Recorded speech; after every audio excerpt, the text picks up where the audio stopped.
Kristen Lee with me here from Indianapolis Animal Care Services, and she really wants to make sure that adoption fees are not a problem for you this month, so you've got a whole deal going on at IACS. Yeah, so right now we're doing probably one of my favorite promotions. It's called April Extravaganza. Extravaganza. Yes, emphasis on egg. So we have a kind of basket of eggs at the front. When you're ready to adopt, you come up and you pick an egg, and that has the adoption fee in it. You might get free, you might get $5, $10, or $15, but it only goes up to $15. So basically, you're adopting an animal from anywhere from free to $15, depending on the egg. Do you get to be there when people open these eggs ever? Are you part of that transaction at all? I've seen it, and people get pretty excited about it. It's awesome when they grab that free egg and they're hoping for it. It's kind of like a luck of the draw. Because that's my question. They have these promos at, you know what I mean, superstores and stuff, and you think, yeah, but there's never going to be a free egg mixed up in there. But there are There's actually quite a few free ones in there, so it's really fun when people pull them out.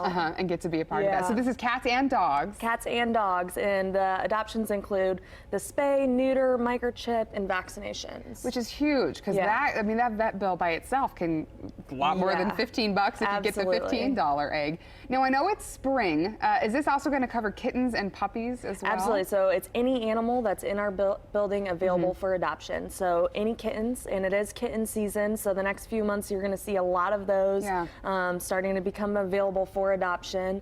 And it's puppy season as well. So we're just seeing a lot more intake, and we're trying to push out adoptions and kind of, you know, clear the shelter and make a bunch of folks at home smile to get a new pet. I'm impressed that IACS can pull off something like this, because you have expenses, you know, all kinds of things, supplies, if nothing else, needed for the animals you care for. And a lot of that comes with the adoption fee. So for folks who can't adopt or already have like 10 cats and dogs, what could they do then to help IACS as you in turn help others be able to adopt animals? Yes, they can always donate, or you can come to the shelter and donate. You can volunteer. One of the coolest programs that we just started this past week is called Freedom for a Day. So maybe you can't foster, maybe you can't volunteer, but you really want to do something to give back to the animals in our care.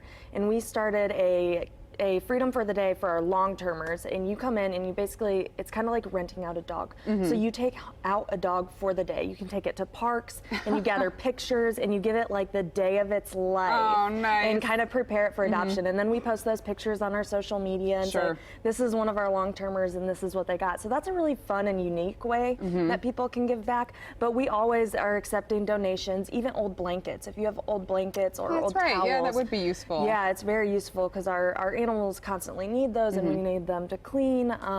This is the time of year then to keep your eye on IACS and do what you can to help, whether it's adopt, and as we were saying for Easter, just make your heart a little bigger. Absolutely. And bring another one in there. Info, of course, is going to be on your website, and your social media is pretty active too. Yes, absolutely. Perfect. Awesome. Thanks for coming in. We hope folks have a great Easter and are able to help your group out just a little bit.